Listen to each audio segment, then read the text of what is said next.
Intervention is the name of the organization, here to represent that and a fundraiser for the firefighters and Yarnell residents. We're talking to Martine Rodriguez. Martine, welcome. Thanks. You should call you Martin, so it's Martine. I was gently chastised on that last time, which is probably every show. Adam, thank you so much for being with us, Adam. And Sean Estorga? Correct. Okay, we're talking about last chance intervention. You two gentlemen are involved in that. Yeah, actually, more or less, this is one of the co-founders of Last Chance Intervention. I put together a show with Sean, the owner of Butte gas station, and I said, hey, let's do it for a good charity for Last Chance Intervention. And so that's how it all started and was created. What does Last Chance do? What is your mission statement? Well, I'll give you the basics of what we do. We're a nonprofit that go out to the drug-ridden areas of major cities, and we look for the individuals with no means, with no family, no money, no treatment, no way off the street, that want help, and that's where we intervene, if you will. You said major cities. Are we speaking nationally? We're speaking Arizona. Is this a national organization? Are you is that the umbrella? Are you a satellite? What the heck are you? We are trying to be national. We are trying to go national. That's our goal. As of right now, we are only on the western United States. We have been to Las Vegas, San Diego, Los Angeles. So you travel to these metropolitan areas. Okay, and obviously seek out people who are looking for help and need the help. Firefighters and Yarnell residents will be the beneficiary. They will receive part of the proceeds for this event that's coming up. Yes. When I planned this, it was way before the tragic accident that happened, and we all felt compelled that, you know what, let's just go ahead and put some of these proceeds towards the families of the fallen firefighters. And then we got connected with Desert Cruisers from out of Phoenix, and they called me and said, hey, Martine, you want to go ahead and put it together so we can go ahead and end our cruise at your car show. And so the car show came in, as far as I thought was going to be like 100 or 200 cars. Now it's built up to about 400 to 500 to 600 to cars and motorcycles. Not my driveway. If you want a couple of them, we'll give you some. But we are going to do the DES parking lot. Sean, like I said, owns the Butte gas station and car wash right there with the U-Haul, and right behind there there's a huge old car parking lot. So I'm gonna utilize that whole piece of property for a day. Well, I was going to ask you that. I was trying to get a visual on that. That's where you are. Yes, I know. You have the car wash right adjacent. Yeah, I have the car wash, the gas station, and inside I have a little restaurant. And as well, Casa Sanchez, Alex has allowed us to use his parking space as well. So he's gonna be helping out with all of that. Yes.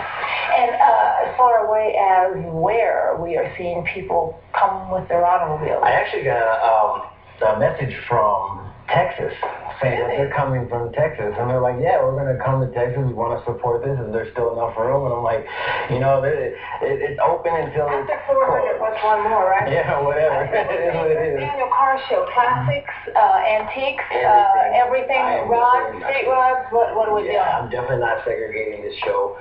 It's more or less just help the people out, and let's have some fun, and let's enjoy some good food, some great entertainment. We have DJs, we have actually a couple of bands come in. So it's just going to be a fun day just to go ahead and participate. We have people coming from the Yarnell organization where they're going to be selling their shirts. We have people from the Prescott charities that are going to be selling the firefighter shirts. Exactly. And then we also have, I think they had a picture up just recently of the shirts that are going to be for the cruise. That one right there, that's going to be on the back of the shirts, and then and then they're going to have sponsors on top of that. So it's just going to be a day where you can go ahead and remember, have fun, and just give back to, you know, the community I'm born and raised in. You know, I love this town, so this is something that I, you know, appreciate doing. And, you know, it's a good day for... Adam, personal experience with Last Chance, the procedure, the program, the intervention part, any of you, personal experience with it?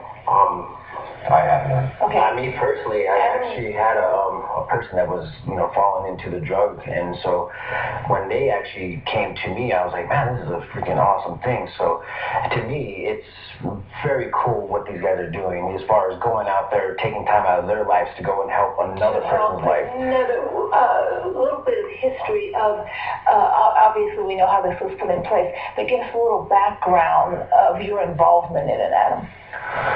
Well, the founder, Clint Richards, have had a pivotal moment in his life, and where we are mocking exactly what happened to him. And how I got involved was, me and Clint have been friends for a while, and I've been in the treatment industry for a while, and we were kind of looking to do something new. And Clint had put this together and helping others, and I'm big into helping others, and I wanted to be a part of it immediately. And it's those defining moments that make you decide what avenue, what will be the rest of your life. It's very unusual. I shouldn't say unusual, you're doing it, but it's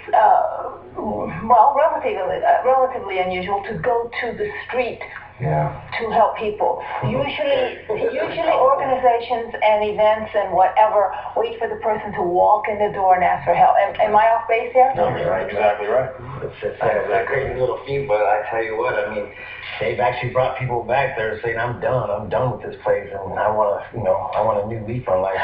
Okay, let's talk about that. That happens. Adam, you walk up to somebody, you find someone, you talk to someone comes to you, you're on the street, they say, this is it, I want help. I can't live like this any longer.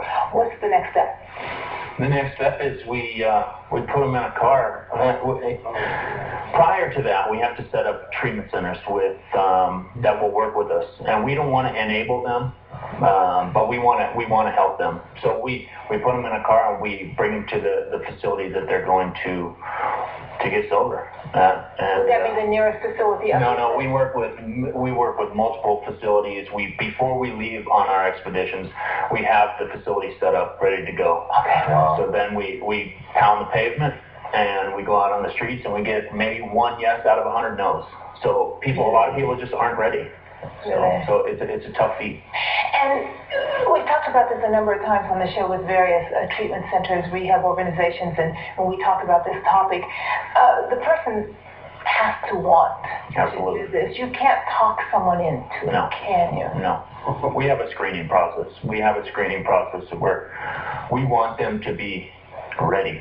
We don't want to take them if it's just a place to sleep or if it's just a place to eat.